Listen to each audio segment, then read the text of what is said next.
Herðu, við erum að æfa okkur að binda okkur í línur og við erum eigum að vera leiðin upp á Hrútfellstinda með einum óreyndum félaga okkar og við erum að reikna bara út hvað ætlum að hafa mikið að línu í bakpokanum. Við erum að ímynda okkur að við séum til dæmis bara 3 í línu upp á fjalli. Hvernig ætlum við að undirbúa línuna áður en við förum? Sérhæft nám í fjallamennsku hefur verið í boði við framhaldsskólan í Austur Skaftafellssýslu frá árinu 2011 og nýtur það mjög mikilla vinsælda, ekki bara innfæddra Hornfirðinga, heldur fólks af öllu landinu. Þá hafði verið þá haustið fundur áhuga fólks fjallamennsku hér á svæðinu sem hafði áhuga að gera fjallamennsku ekki bara einhverju sem gerir kvöld og helgar eða eitthvað alga heldur að atvinnu sinni.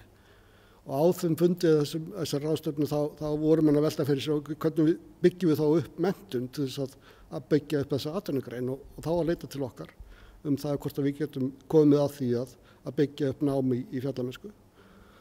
Og svarið því náttúrulega já, það er bara þegar beðið svona hluti þá er bara svarið já og við fórum þá að stað með námskeið sem að voru fyrst og fremst fólk sem býr hérna á svæðinu sem sótti það voru inn í 15 aðilar sem voru í náminu til byrjun og við vorum þá í 3 annir á námskeiðsformi. Það var bara svona kvöld og helga námskeið en struktúrinn í náminu var samt frá byrjun svo svipaður eins og hann í dag.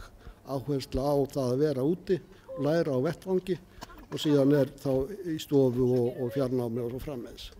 En þetta tók 3 annir og síðan haustið 2012 þá var þetta orðið formlegt framhaldsskólanám.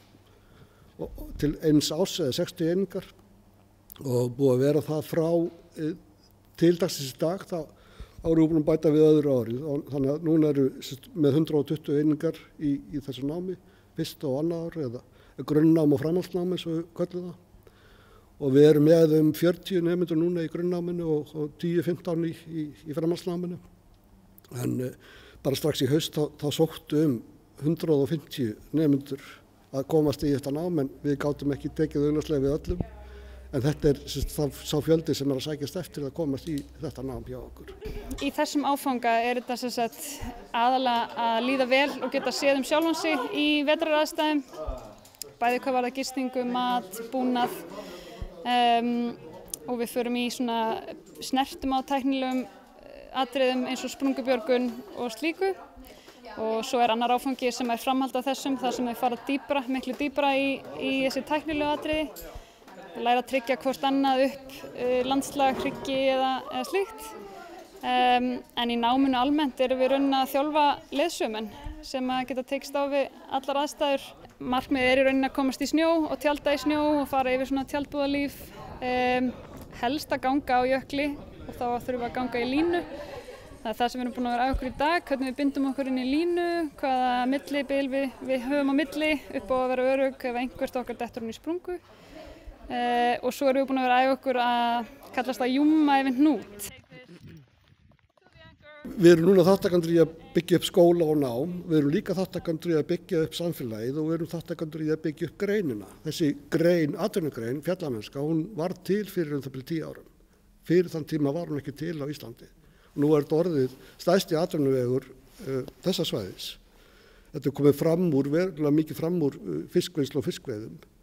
Þannig að bara svo ég nefni einhverja tölu, það er áætlað að 10 milljarðar komi inn í tekjur af ferðamennsku á svæðinu á ári og við erum að fá 1 milljón ferðamenn til okkar og aðdráttaraflið er jökullinn fyrst og fremst, það er það sem að fólk er að sækjast í og atvinnuuppbyggingin er þar þá líka, við erum með gistihús og veitingastaði en síðan er það ævintýrin og ferðirna sem eru þá aðdráttarafli fyrir ferðamennina og þar erum við reyna að byggja upp og taka þátt í og hasla okkur með að byggja upp nám. Það er eitthvað sem við kunnum og getum og leggjum það að mörkum. Og hjálpa mér að setja ískrúfu og tengja akkerið við mig eða við línuna þannig að ég geti svo fært mig í burtu. Það fagfélagið, félag íslenskra fjallaleyssögumanna, það bjóð til á sama tíma námskeiðspakka svona til þess að tryggja að það væri fagmennska í greininni Og það sem að gerast núna, eina megin ástæðu fyrir því að við erum að blómstra akkurat núna á þessum tíma þessi tenging á milli þess nám sem þeir bjuggu til og þess sem við höfum verið að þróa. Ég sé fyrir mér að við værum svona með, kannski 20-30, jafnvel 50 nemendur á ári og það ætti svona til lengri tíma litið að vera nægur fjöldi til þess að greinin nái bara að vaxa og dafna. Við erum í tengslum við skóla út til dæmis í Skotlandi, skóli sem heitir University of Highlands and Islands sem hefur haft mikið samstarf hérna á Austurlandi til dæmis. Og þar hafa þeir byggt upp í útivist og fjallamennsku nám og það eru fleiri skólar í Skandinavíu, Noregi, Finnlandi og fleiri stöðum sem við erum í tengslu við og okkur langar til þess að þróa með til dæmis Háskóla Íslands eða Hólum eða öðrum háskólum einhvert nám sem gæti þá byggst ofan á okkar nám. Við sjáum alveg fyrir okkur að þetta svæði sem við erum með hérna, sem getur sagt að stærstu hluta innan sveitafélagsins Sotnafjarðar, það er svona, við höldum því fram að það sé hvergi í heiminum auðveldar að fara upp á jökla. Þetta er nálægt í tiltölulega þéttri byggð og þú þarft ekki að ferðast í marga klukkutíma til þess að komast upp á jökul. Bara á klukkutíma frá Höfn þá getur þú farið upp á jökul, í talningu 2 tíma þá ertu bara komin allar leið að hátt upp á jökulinn. Þannig að aðgengi til dæmis bara segjum í Noregi eða Kanada eða öðrum stöðum, það er ekki svona gott eins og hjá okkur.